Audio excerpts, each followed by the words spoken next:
Alhamdulillah, kita bisa memulai pagi ini. Semoga Allah Subhanahu wa Ta'ala berkenan menjadikan pertemuan kita, kajian kita ini bagian dari ibadah kita kepada Allah Subhanahu wa Ta'ala. Teman-teman sekalian, dalam diri kita itu ada jasad, ada ruhiyah, ada jasad, ada ruh. Atau diri kita itu terdiri dari jasadiyah, fisik yang terlihat ini, ada ruh, nyawa, roh yang ada, namun kita tidak melihatnya. Tapi kita merasakan dan meyakini keberadaannya. Kajian kita tazkiyatun nafas. Tazkiyah artinya pembersihan, penyucian. An-nafas artinya jiwa atau ruh. Jadi kalau selama ini kebanyakan kita manusia lebih perhatian, lebih banyak melakukan pembersihan, memberikan asupan kepada fisik yang terlihat, rupanya ada bagian lain yang tidak kalah pentingnya dalam kehidupan kita, dalam diri kita, yaitu ruh atau nyawa kita. Teman-teman sekalian, sebagaimana fisik kita dimandikan tiap pagi, mungkin ada mandi siang hari, sore hari 3 kali sehari, atau sebagaimana kita memberikan asupan pada fisik kita, pada tubuh kita, ada sarapan, makan siang, makan sore, makan malam, dan momen-momen makan lainnya, ruhiyah, jiwa atau nyawa kita pun membutuhkan perlakuan yang sama. Dibersihkan, dimandikan, bahkan dengan zat-zat tertentu agar lebih wangi, agar lebih segar, lebih sehat. Diberikan santapan, asupan yang bergizi, bervitamin tinggi, agar dia mendapatkan kesehatannya, kekuatannya, fungsinya sebagaimana yang diharapkan. Itulah yang dimaksud tazkiyatun nafas, teman-teman. Tazkiyatun nafas itu upaya membersihkan jiwa, upaya mensucikan diri.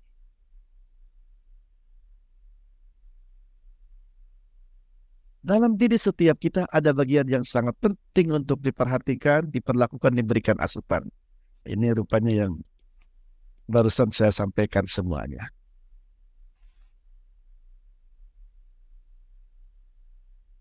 Sementara masih banyak orang yang perhatiannya dengan fisik saja. Padahal jiwa ini sangatlah penting dan menentukan siapa kita dalam kehidupannya. Teman-teman, ruh kita, jiwa kita ini sangat menentukan siapa dan bagaimana kita dalam kehidupan.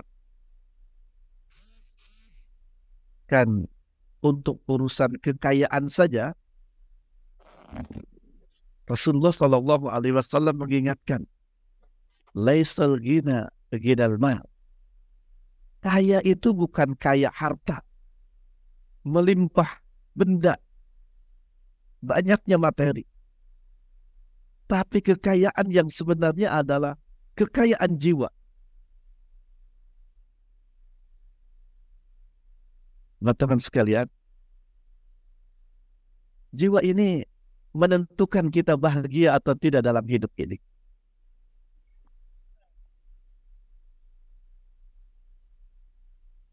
Dalam keseharian, manusia bisa saja merasakan banyak masalah, banyak hal yang membuat dia susah.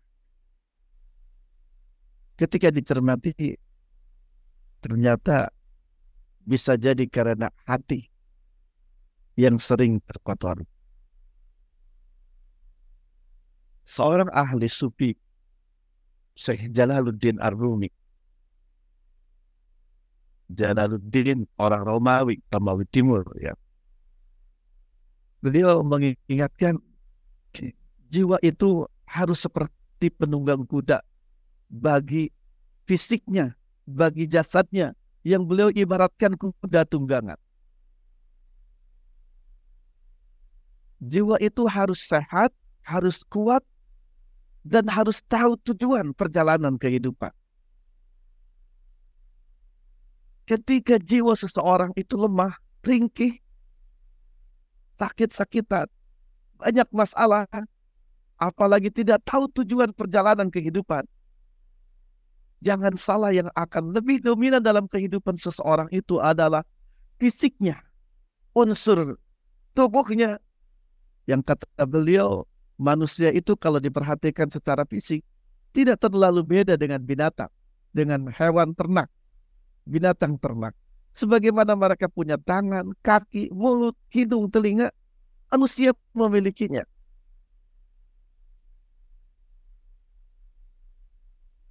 Karena itu tidak heran ketika seseorang tidak perhatian dengan ruhnya, dengan jiwanya, yang kemudian ruhnya itu terlantar, tidak sehat, tidak kuat. Kita menemukan manusia yang dalam kehidupannya ulaika kal an'ami bal hum adall. Mereka seperti binatang ternak, bahkan lebih sesat dari binatang ternak. Teman-teman sekalian, sekali lagi ini menegaskan pentingnya kita perhatian, openan, ngopeni ruh kita. Bagian lain yang sering kali terlupakan dalam kehidupan kita, ruh atau nyawa kita.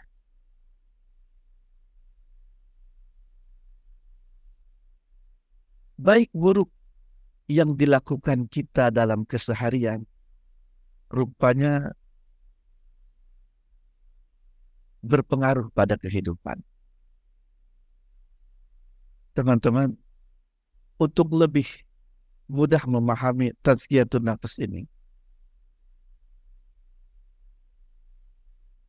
kebaikan atau keburukan yang kita lakukan pada keseharian, pada kehidupan kita, itu berpengaruh pada diri kita. Kebaikan berpengaruh, kemudahan, kebahagiaan. Keburukan berpengaruh, kesulitan, keberatan. Dalam sebuah hadis riwayat Imam Ahmad, sungguh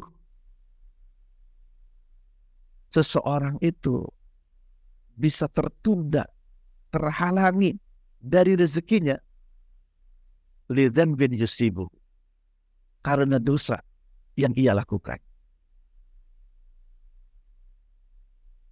Seseorang itu bisa tertunda dari rezekinya, dan rezeki itu, teman-teman, tidak melulu harta. Teman baiknya, teman baik juga bisa termasuk istri atau suami. Sungguh seseorang bisa tertunda, bisa terhalangi dari rezekinya karena dosa yang ia lakukan. Artinya setiap yang kita lakukan itu berpengaruh pada kehidupan kita. Makanya para salafus saleh, para sahabat Rasulullah Shallallahu Alaihi Wasallam, ketika terjadi hal yang tidak mengenakan, bahkan semacam terantuk batu saja ketika jalan, mereka segera mengingat, segera mengevaluasi diri, dosa apa, kesalahan apa yang terjadi, dan segera beristighfar.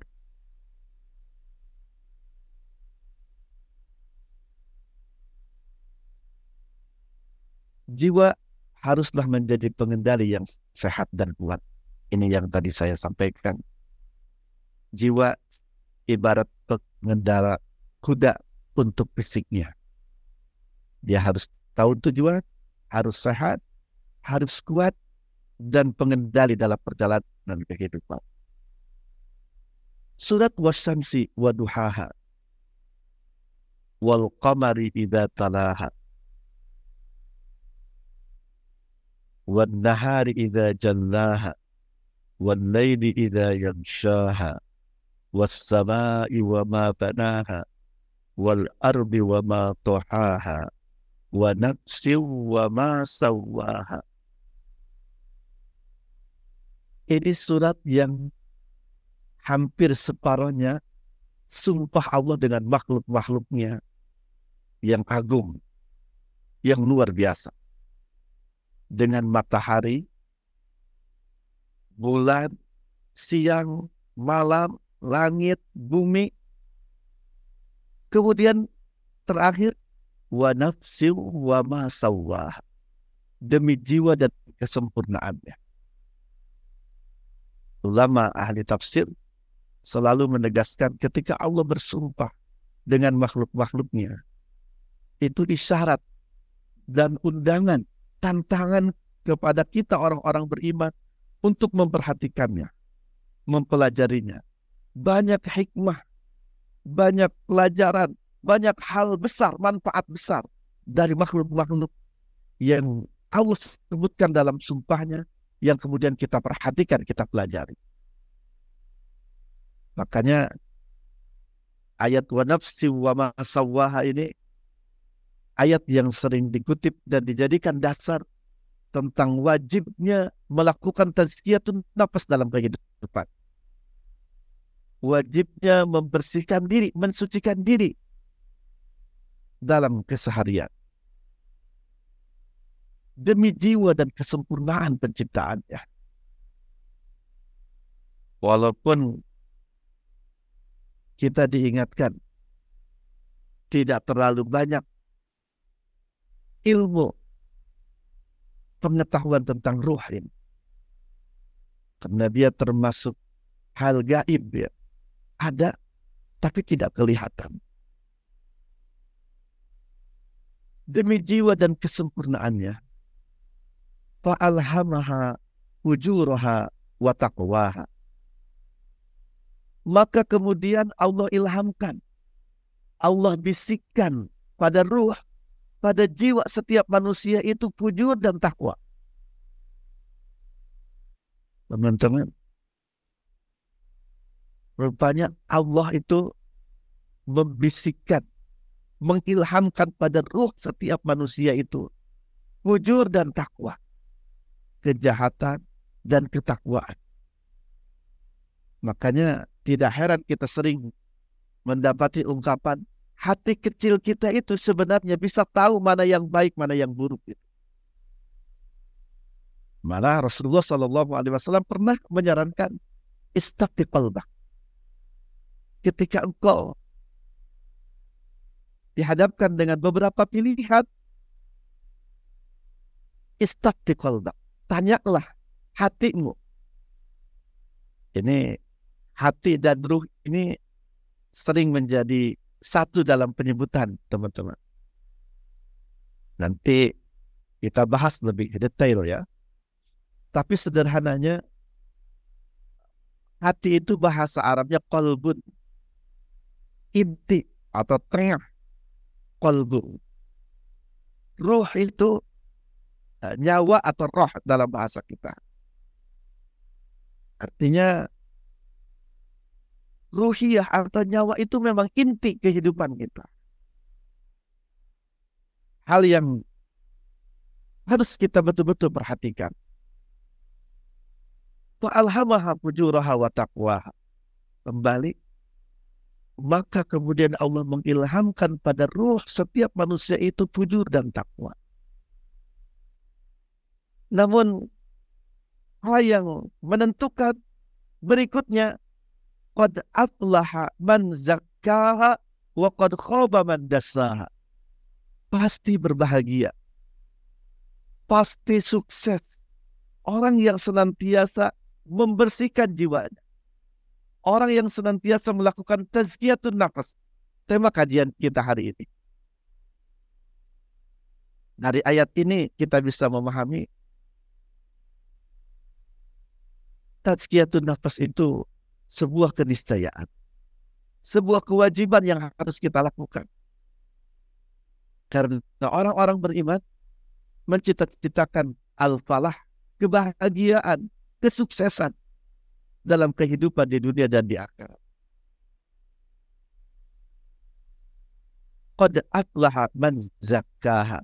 Sementara pasti bahagia, pasti sukses orang yang senantiasa membersihkan jiwanya.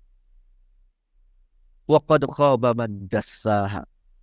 Dan pasti rugi, celaka, malu orang yang senantiasa mengotori jiwa.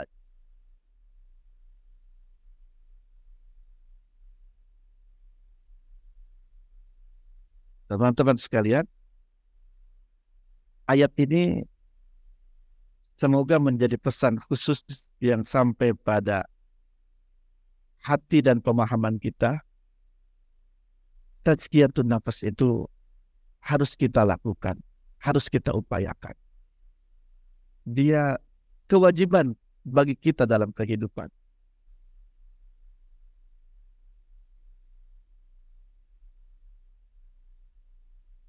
Dengan kesehatan jiwa, kita akan tetap siaga di medan kehidupan bagaimanapun.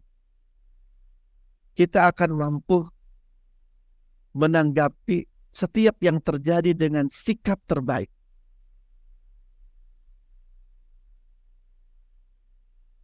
Kullu nafsin dha'iqatul maut. Setiap jiwa itu akan merasakan kematian. Kematian pun bagi orang yang jiwanya bersih, bagi orang yang melakukan tazkiyatun nafas dan berhasil, akan menjadi kebaikan. Yang dimaksud kebaikan adalah husnul khatimah. Bahkan syahadah, syahid di jalan Allah Subhanahu wa ta'ala. Kematian yang kebanyakan orang merasakan ketakutan, bagi orang yang berupaya melakukan tazkiyatun nafas dan berhasil dalam melakukannya, akan menjadi kebaikan. Bahkan wa nabluukum bisyarri wal khairi fitnah. Allah kemudian, aku akan uji kalian semua dengan keburukan, dengan kebaikan, fitnah sebagai ujian, sebagai fitnah. Bagi orang yang melakukan tazkiyatun nafas, baik buruk dalam kehidupan itu akan menghasilkan kebaikan selalu.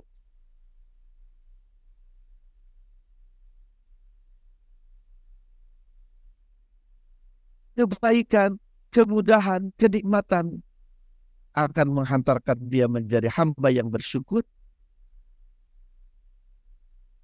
tambah dekat, tambah khusyuk, khudu kepada Allah Subhanahu wa ta'ala. Keburukan, kesulitan, kepahitan hidup tidak akan membuat dia putus asa, malah akan membuat dia bertahan dengan kesabaran. Dengan bertahan bersama kesabaran, keburukan, kesulitan yang dialaminya bisa jadi membentuk dia menjadi orang yang lebih kuat, lebih sehat, lebih siap di hari-hari mendatang. Wa ilaina turja'un. Dan kepada Allah tempat kembali selalu menjadi kesadaran dalam kehidupan. Sehingga tidak akan terlalu membuat dia terbuai dengan kebaikan atau keburukan yang menimpa dalam kehidupannya. Teman-teman sekalian,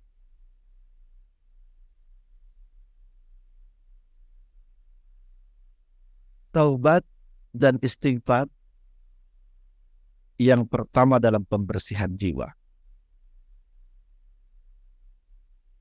Sebenarnya proses tazkiyatun nafas itu dilakukan dengan ketaatan,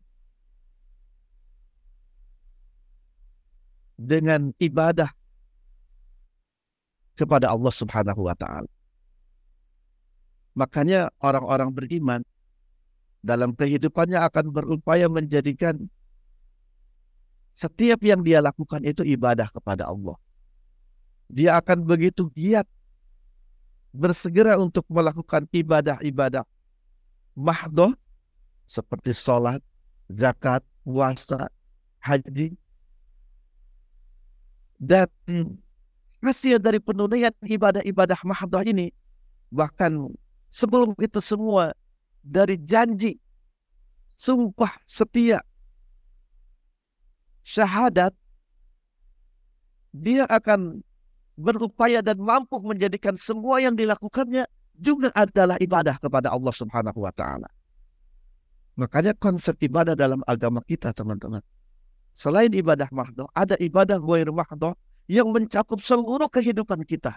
Dari mulai bangun tidur sampai bangun tidur lagi.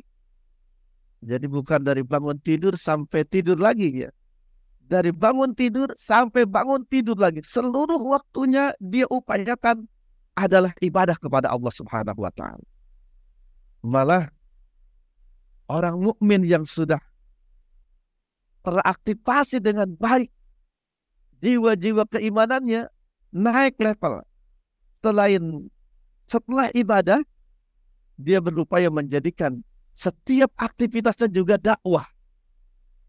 Makanya sampai ada yang berprinsip nahnu du'atun qabla kulli syai'. Kita ini adalah dai. Kita ini pelaku dakwah sebelum segala sesuatu. Artinya pada semua yang dilakukan, pada semua yang dimiliki, pada semua aktivitas kehidupan harus ada dakwah. Setelah ibadah tadi. Jadi sebenarnya proses tazkiyatun nafs itu, teman-teman, adalah ibadah dan ketaatan yang kita lakukan pada keseharian. Semuanya adalah proses tazkiyatun nafs. Proses pembersihan jiwa. Sederhananya, tazkiyatun nafs, pembersihan jiwa itu dilakukan dengan ibadah, dengan ketaatan kepada Allah Subhanahu wa Ta'ala. Tajsisun nafs, pengotoran, pelumpuhan atau pembunuhan jiwa dilakukan dengan dosa dan kemaksiatan. Taubat dan istighfar yang pertama dalam pembersihan jiwa. Jadi bagi kita yang tersadar dengan kewajiban tazkiyatun nafs ini, untuk mengokohkan keberlanjutan proses tazkiyatun nafs dalam jiwa, dalam diri dan kehidupan kita, pertama adalah taubat. Kembali kepada Allah Subhanahu wa Ta'ala. Teman-teman sekalian, kita manusia tidak ada yang sempurna, tidak ada yang bersih dari dosa.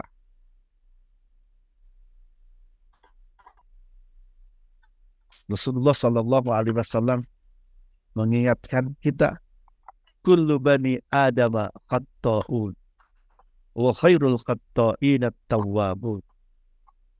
Setiap manusia itu adalah pelaku dosa.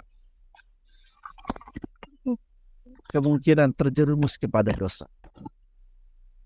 Tapi sebaik-baik mereka adalah yang segera menyadari,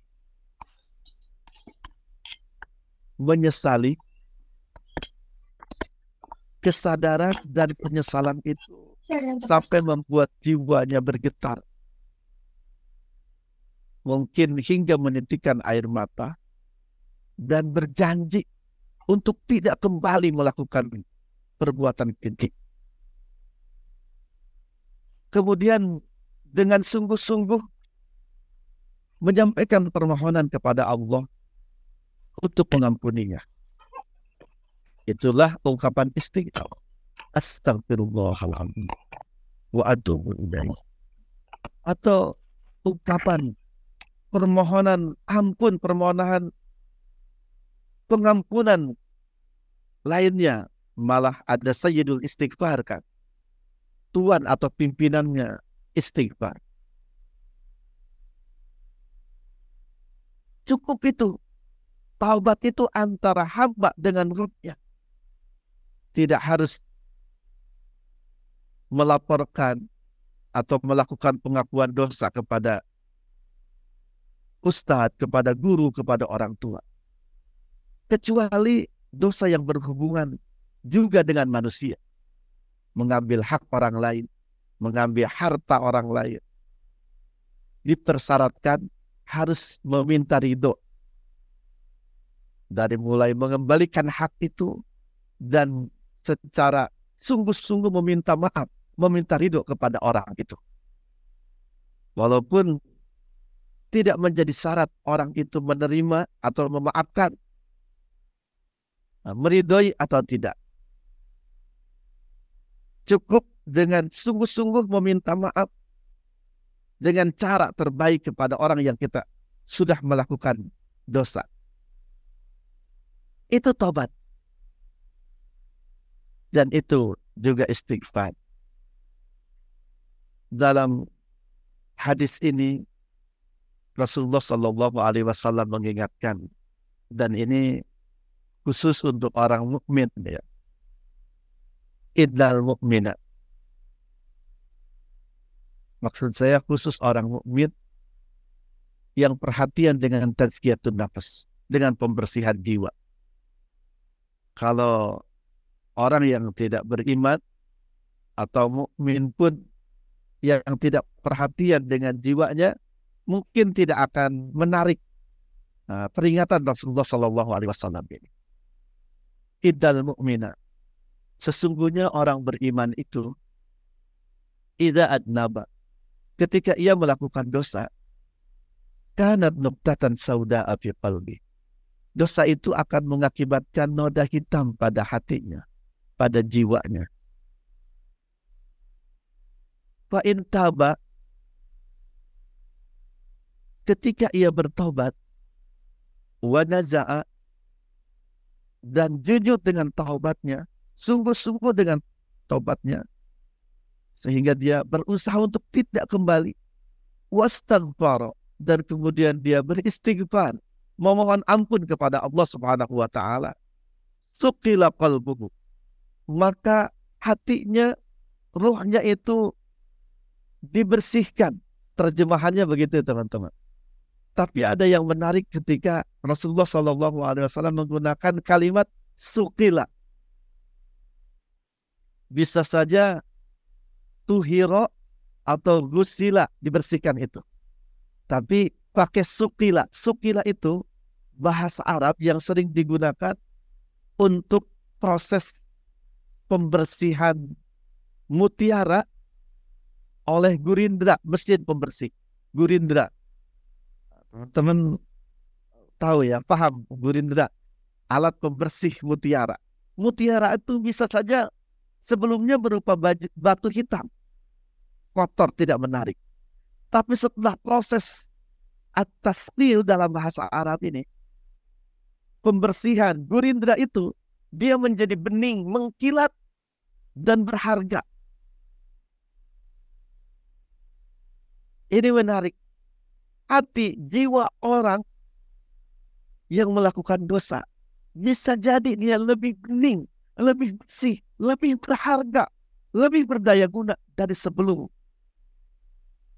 melakukan dosa.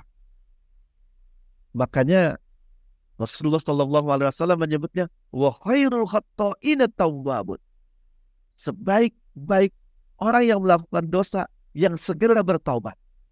Jadi taubat itu menghadirkan proses yang luar biasa, menghantarkan jiwa-jiwa kita menjadi jauh lebih baik, jauh lebih berdaya guna dari sebelum kita melakukan dosa.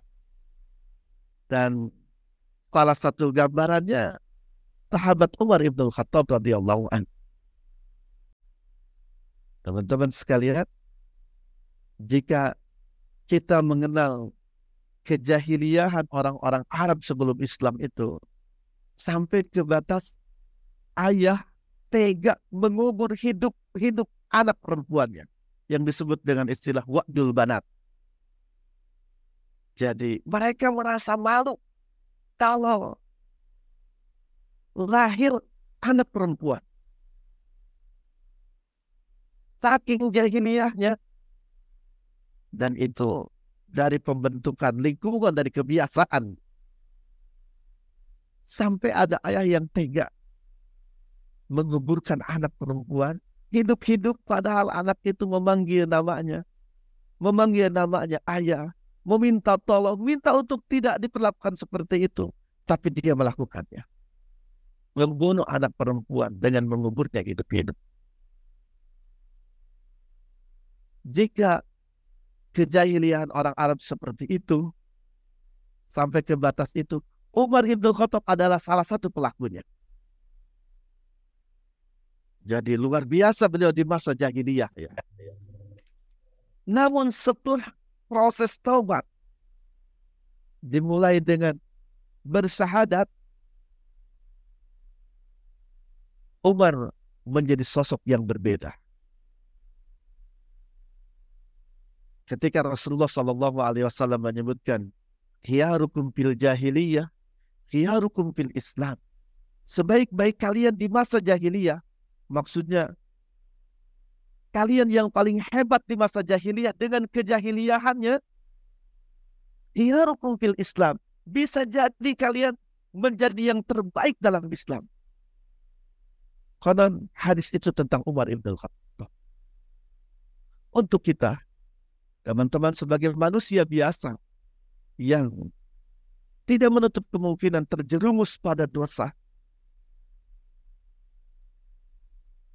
rupanya ketika kita sadar dan bertobat sungguh-sungguh, bisa jadi kita menjadi pribadi yang jauh lebih baik dari sebelumnya, bahkan dari yang pernah dibayangkan.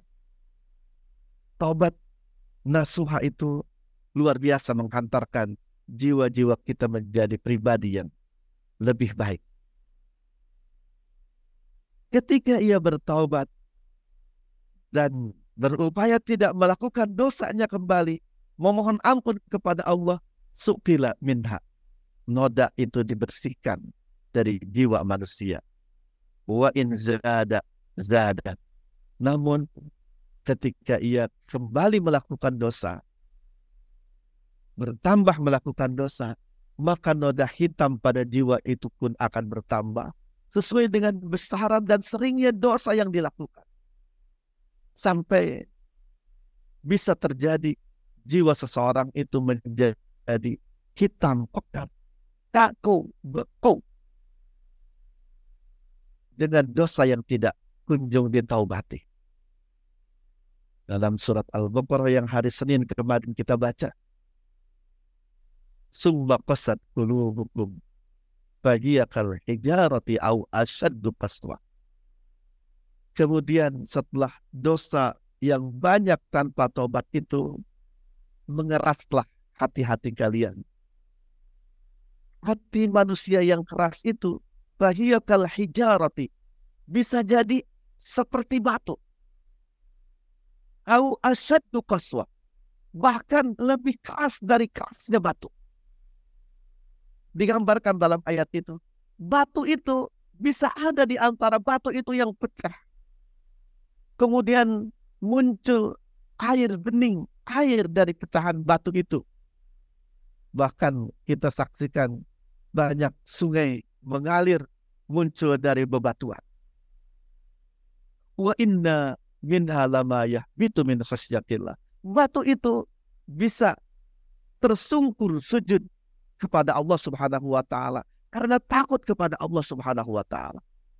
Namun hati yang diselimuti noda-noda dosa, hati yang kaku, hitam, legam dengan dosa, bisa sulit menemukan kesadaran, bahkan untuk keberadaan Allah sekalipun. Hati yang hitam, hati yang kotor, bisa sangat biasa dengan dosa, bahkan bangga, bahagia dengan dosa. Itulah hamba-hamba yang kita temukan di kehidupan dunia ini. Ada yang dengan beraninya mengumumkan dosa, mengkampanyekan dosa yang ia lakukan tanpa malu, tanpa risih sama sekali. Kemudian Rasulullah Shallallahu Alaihi Wasallam menutup hadis ini dengan ungkapan fadzalikar ron, itulah ar-ron. Dalam bahasa Arab artinya karat. Alladzi zakarahullahu fi kitabihi, yang Allah sebutkan dalam Al-Qur'annya dalam surat Al-Mutaffifin, kalla bal rana ala qulubihim ma kanu yaksibun. Sekali-kali tidak seperti yang mereka pikirkan. Bal, namun ada saktah teman-teman, tanda waqaf, tanda baca, berhenti tapi tanpa mengambil napas, berhenti sejenak tanpa mengambil napas. Kalla bal, seakan-akan membuat kita untuk mencermati, meresapi dengan mendalam. Kalla bal rana ala qulubihim ma kanu yaksibun, pasti menutupi sebagaimana karat menjadi penutup dosa-dosa itu pada hati dan jiwa-jiwa para pelakunya. Demikian teman-teman sekalian, sementara pengantar atau pertemuan pertama kajian Tazkiyatun Nafs kita. Semoga Allah mengampuni kesalahan, memberikan keberkahan sehingga ada kebaikan, ada kemanfaatan untuk kita semua. Wallahul muwaffiq ila aqwamit thoriq. Wassalamualaikum warahmatullahi wabarakatuh. Waalaikumsalam warahmatullahi wabarakatuh. Syukran wa jazakumullah khairan katsiran kepada Ustadz Asep yang telah menyampaikan materinya. Sungguh materi yang luar biasa ya teman-teman. Di mana materi yang mungkin banyak dari kita yang baru sadar gitu. Ternyata kita ini dibekali oleh dua hal. Dan salah satu hal yang sering kita lupakan adalah tentang ruhiyahnya kita. Dan maka dari itu, untuk teman-teman mungkin yang ada pertanyaan, kita akan masuk ke sesi Q&A. Jadi untuk teman-teman di Zoom boleh lewat chat. Dan untuk teman-teman yang hadir offline, boleh langsung mengangkat tangannya dan nanti dipersilakan oleh panitia. Boleh untuk teman-teman yang offline, apakah ada pertanyaan? Boleh.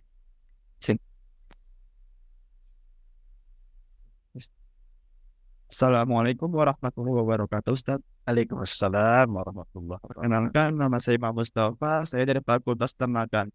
Jadi saya ingin bertanya tentang ilmu tazkiyatun nafs sendiri, ataupun bisa disebut tasawuf ya Ustaz.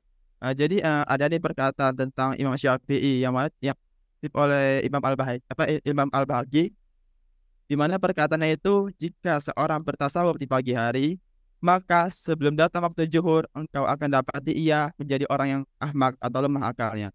Karena sebagian kalangan menganggap ilmu tasawuf ini adalah ilmu yang tidak sesuai syariat Islam. Itu Ustaz. Sedangkan di Indonesia sendiri kan banyak sekali nih ajaran-ajaran tasawuf ataupun thariqah, kayak thariqah Naqsabandiyah dan lain-lain Ustaz. Itu bagaimana ya Ustaz? Baik, terima kasih. Langsung dijawab Ustaz, langsung ya.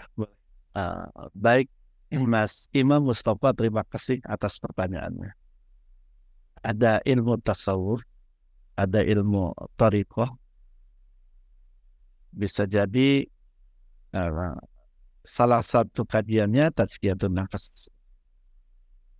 Saya juga tadi mengungkapkan seorang sufi, Imam Jalaluddin Ar-Rumi, mengingatkan tentang Tazkiyatun Nafs. Tapi ada perbedaan. Sufi itu berawal dari Ahlus Suffah.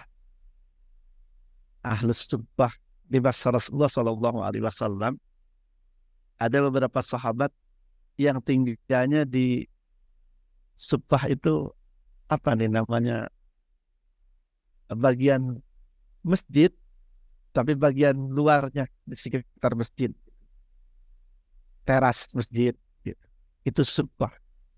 Mereka memang kesehariannya di masjid, ibadah selain i'tikaf, ibadah taqarrub kepada Allah Subhanahu wa taala. Tidak terlalu banyak berinteraksi dengan kegiatan duniawi dan memiliki kekhasan hubungan yang kuat dengan Allah Subhanahu wa taala. Kalau dari kalangan sahabat yang paling terkenal itu Abu Hurairah radhiyallahu anhu. Ahli ibadah ya. Tasawuf itu prosesnya, sufi itu orang yang melakukannya. Ada lagi ahli torikot atau tarekat dalam bahasa kita. Di kita ada banyak tarekat yang terkenal, kayak di Jawa Barat itu tarekat Naksabandiyah. Dan banyak lagi. Kalau tarekat itu dari kata torik, artinya jalan. Sederhananya jalan untuk lebih cepat ma'rifah kepada Allah Subhanahu wa taala, mengenal Allah, dekat kepada Allah Subhanahu wa taala, sehingga menjadi kekasih Allah, menjadi wali Allah. Teman-teman sekalian, terkait yang dipertanyakan, ada yang mengatakan ilmu tasawuf atau ilmu tarekat itu bukan dari Islam. Tidak, tidak semuanya, atau bahkan aslinya sih bersumber dari Islam, bahkan bersama Rasulullah Shallallahu Alaihi Wasallam. Tapi kemudian dalam perkembangannya ada yang memanfaatkan untuk malah menjauhkan dari Allah, menjauhkan dari Islam, malah bisa sampai ke batas, naudzubillah, namanya tipu daya setan ya, ke batas memiliki keahlian tertentu, tapi diilhami, dibantu oleh setan yang memang pekerjaannya menyesatkan manusia dari jalan Allah. Sehingga terdapat manusia yang lebih perhatian kepada sosok, kepada manusia tertentu ketimbang kepada Allah Subhanahu wa taala. Tapi itu oknum, Mas Imam. Itu kasus keberhasilan setan menyesatkan. Dan sebenarnya bukan hanya dari sisi itu saja. Setan selalu mencari titik lemah, jalan-jalan kemungkinan bisa menjauhkan manusia dari Allah Subhanahu wa taala. Jadi pada hakikatnya tasawuf, tarekat itu ada sumber-sumbernya dalam Islam. Hanya dalam perkembangannya, karena seiring dengan dakwah Islam, pengajaran Islam oleh Rasulullah Sallallahu Alaihi Wasallam, oleh para sahabat, oleh para tabiin, para ulama, terus juga diiringi dengan setan, iblis yang berupaya untuk menjegal keberhasilan dakwah, keberhasilan Islam ini menjadi nilai kehidupan manusia. Dan di masa Rasulullah SAW itu sudah terjadi upaya atau rekayasa menjauhkan manusia dari agama, sampai langsung kepada Islamnya yang dinodai, Rasulullah pembawanya yang dinodai. Kalau tidak berhasil, keluarga dan para sahabatnya. Makanya ada yang memberikan syarat. Jadi kalau dari bahasa itu tarekat, Mas Imam, itu kayak jalan kecil. Teman-teman, dalam pembahasan syariah ada syariah Islam. Syariah itu ibarat jalan kecil, dan memang syariah itu artinya jalan. Syari Dramaga Raya, syari Soekarno Hatta misalkan. Syariah, jalan. Sebetulnya syariah Islam itu menyentuh semuanya. Menyentuh semuanya. Kalaupun ada thariqat, jalan-jalan kecil, Untung kalau nyambung dengan jalan besar itu yang saya kasih garis bawahi yang disampaikan Mas Imam. Untung kalau jalan kecil tarekat itu nyambung dengan syariah ini. Hati-hati, ada jalan buntu, ada jalan kecil yang buntu. Artinya perlu kehati-hatian.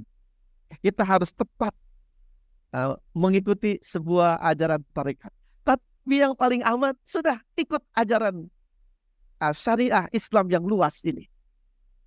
Belajar Islam, mengamalkan Islam secara kapan, itu aman. Tasawufnya akan dapat, tarikatnya pun akan dapat. Karena memang Islam itu tarikat juga, sufiyah juga, dan jundiyah juga. Semua sisi kehidupan manusia oleh Islam ini ditata, ditumbuh, suburkan, ditumbuh kembangkan. Wallahu a'lam. Jadi mungkin tidak terlalu mudah atau jangan terlalu mudah kita mengecap tarekat atau tasawuf itu salah, apalagi sesat. Jangan itu yang dikembangkan. Karena pada hakikatnya memang ajaran Islam itu ada sufiyah, ada ubudiyah yang kental sekali, dan memang tazkiyatun nafs salah satu pembahasannya. Tapi tidak bisa dipungkiri ada yang harus diwaspadai. Bisa karena kejahilan, kebodohan, kesalahan itu bisa juga rekayasa pihak tertentu untuk membuat manusia ini jauh dari agama, dan setan selalu hadir berkontribusi sampai ke batas tadi. Dihiasi oleh setan, seseorang bisa menjadi Tuhan tandingan selain Allah Subhanahu wa Ta'ala, dan bisa terkemas dalam bentuk ibadah yang seakan-akan khusyuk dan mendalam dalam pelaksanaan. Wallahu a'lam bishawab. Ustaz, bagaimana Mas Imam? Aman? Oke, mungkin ini pertanyaan terakhir Ustadz, boleh dijawab secara singkat karena waktu kita sudah menunjukkan pukul 7. Ini dari Haris Kurnia Ustadz. Izin bertanya Ustadz, iman kadang naik turun. Bagaimana cara kita menjaga iman tersebut agar tetap dalam keadaan naik Ustadz? Boleh Ustadz dijawab. Hal ini juga diingatkan oleh Rasulullah SAW. Al-imanu yazidu wa yanqus. Keimanan itu naik turun, fluktuatif. Tadi tergantung sebaik apa kita menumbuh suburkannya. Ketika lengah, bisa segera disergap oleh setan untuk dilemahkan. Al-imanu yazidu wa yanqus. Dan dalam hadis itu juga Rasulullah SAW menyampaikan saran terapinya. Fajaddidu bila ilaha illallah. Maka perbaharuilah, refreshlah, segarkanlah keimanan kalian agar senantiasa terjaga dengan la ilaha illallah. Boleh diterjemahkan dengan tahlilan, dengan membaca la ilaha illallah. Dengan membaca la ilaha illallah, dengan la ilaha illallah yang dibaca, dipahami, diresapi, dan menjadi nilai diri. Dengan la ilaha illallah yang nampak dalam ucapan kita, dalam perbuatan kita, dalam keseharian kita. Termasuk hal yang penting berikutnya, dan ini aplikasi la ilaha illallah teman-teman. Kita harus lihat, membentuk, menghimpun teman-teman soleh, teman-teman baik. Makanya orang beriman yang sadar itu, dia akan menjadi da'i, dia akan melakukan dakwah, memperbaiki diri dan memperbaiki lingkungan itu selain kewajiban, kebutuhan. Kita butuh orang-orang baik, orang-orang soleh yang kehadirannya di tengah-tengah kita mengingatkan, menguatkan kita. Jadi selain penguatan hubungan dengan Allah Subhanahu wa Ta'ala, kita harus punya lingkungan, harus punya teman-teman baik yang akan menjadi pengingat, penguat kita dalam menjaga keimanan. Wallahu a'lam bishawab.